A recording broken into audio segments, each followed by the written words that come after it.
நம்ம என்ன பண்ணுறோம்னா, நம்ம ஃபேமிலியில, அதாவது குடும்பத்தில, நண்பர்கள்லாம் என்ன பண்ணுறோம்னா, யார்ட்டயாவது இருக்கிற ஒரு குறைய, ஒருத்தருக்கு மூக்கு பெருசா இருந்தா, அந்த மூக்க வந்துட்டானா?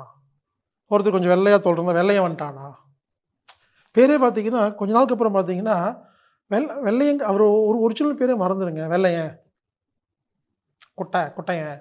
இப்படி என்னாச்சுன்னா, அவங்க பேரே மாறி போயிருது. இது வந்து மாற்ற வேண்டிய ஒரு விஷயம். இதுக்கு பேரு உருவக்கேலி. பாடி ஷேமிங்ன்னு பேருங்க. இதனால என்ன பிரச்சனை வருதுன்னு சொல்றேங்க.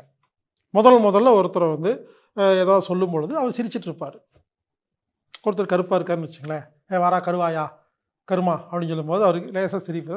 ஃப்ரெண்ட்ஸ் தெரிஞ்சவங்க, ஏதோ சொந்தக்காரங்க தமாஷா பேசுறாங்கன்னு நினைப்பாரு முதல் தடவ. திரும்ப திரும்ப பேசும்போது அவருக்கு ஹர்ட்டா இருக்கும். வேதனையா இருக்கும். வலியா இருக்கும். ஆரம்பத்தில சிரிச்சுட்டு இருப்பாரு. அதுக்கப்புறம் லேசா கோவப்படுவாரு. "ஏய்! அப்படி சொல்லக்கூடாது" அப்படிம்பாரு. மூஞ்சியும் தூக்கி வச்சிருப்பாரு. அதுக்கப்புறம் சொல்லாதேன்னு சொல்லுவாங்க.